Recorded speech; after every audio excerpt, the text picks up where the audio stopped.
In 1912, the world witnessed one of the most shocking maritime disasters in history when our MS Titanic sank in the freezing waters of the North Atlantic Ocean.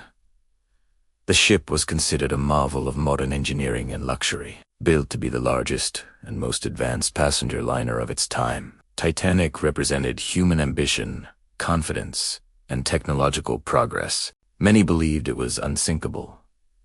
However, the tragic sinking of Titanic was not caused by a single iceberg alone. It was the result of a series of fatal mistakes, human errors, misjudgments, overconfidence, and ignored warnings that together led to disaster. Titanic was constructed by Harland and Wolff in Belfast and operated by White Star Line. The ship began its maiden voyage from Southampton to New York in April 1912. On board were more than 2,200 passengers and crew members, including some of the wealthiest people in the world, as well as immigrants hoping for a better life in America. The captain of the ship was Edward Smith, a highly respected and experienced sea captain who was nearing retirement. The public trusted him, and many passengers felt completely safe under his command. Unfortunately, even experienced leadership cannot prevent tragedy when multiple errors occur at once. One of the first fatal mistakes was the ship's speed. Despite receiving multiple iceberg warnings from other ships in the area, Titanic continued to travel at a high speed of about 22 knots. The North Atlantic was known for dangerous ice conditions in April, yet there was pressure to maintain speed. Some historians believe that the management of White Star Line wanted the ship to arrive in New York earlier than expected to gain publicity and prove its power and reliability. Whether or not there was an official order to break speed records, the fact remains that Titanic did not slow down significantly despite the danger. Moving at such high speed reduced the crew's reaction time when the iceberg was finally spotted.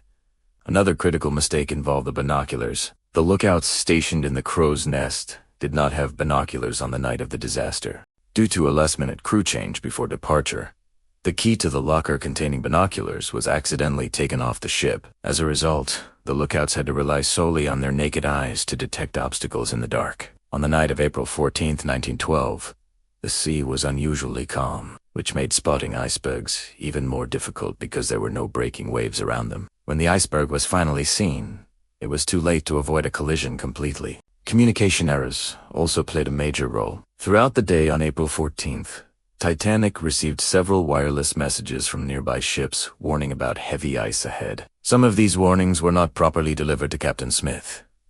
The wireless operators were busy sending passenger messages to shore and were overwhelmed with work. In some cases, iceberg warnings were considered routine and not urgent. One of the nearby ships, the SS Californian, was stopped for the night because of heavy ice. Its operator even tried to warn Titanic, but the message was interrupted because Titanic's wireless operator was busy transmitting private messages.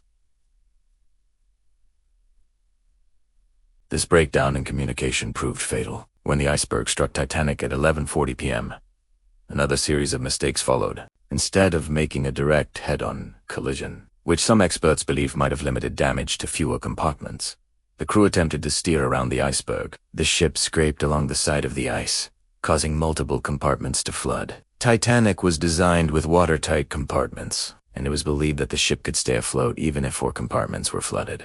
However, the iceberg damaged 6 compartments. The designers had not anticipated this level of damage. The ship's design itself also had weaknesses. While Titanic was considered advanced for its time, some materials used in its construction have been criticized. Studies suggest that the rivets holding the steel plates together may not have been strong enough to withstand the impact. Additionally, the watertight bulkheads did not extend high enough. Once water spilled over from one compartment to the next, the flooding became unstoppable. The belief that the ship was unsinkable created a false sense of security that influenced both design decisions and safety planning. Perhaps the most heartbreaking mistake was the shortage of lifeboats. Titanic carried lifeboats for only about half of the people on board. This was not illegal at the time, as maritime laws were outdated and based on ship tonnage rather than passenger capacity. The ship had 20 lifeboats, which could carry around 1,178 people, even though more than 2,200 were on board.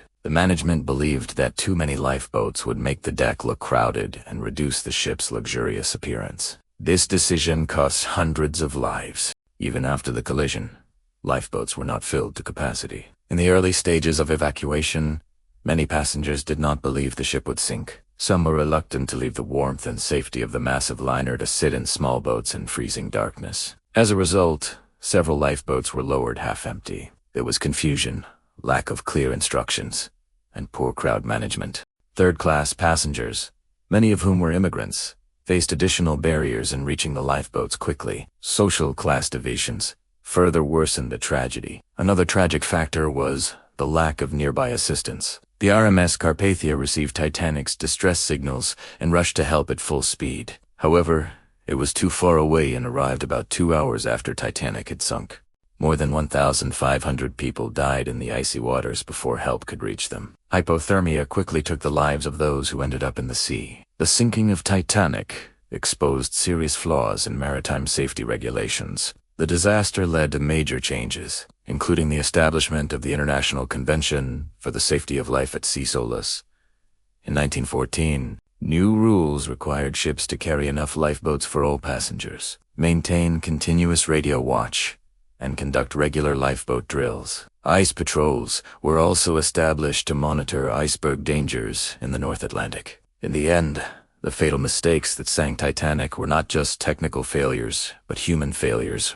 Overconfidence in technology, ignoring warnings, poor communication, insufficient safety measures, and social inequality all combined to create one of history's deadliest peacetime maritime disasters. Titanic was a symbol of human pride and ambition, but its sinking became a powerful reminder that nature cannot be underestimated, and that safety should never be compromised for luxury or reputation. The story of Titanic continues to fascinate people more than a century later because it reflects both the greatness and the weakness of humanity. It teaches us that progress without caution can lead to tragedy.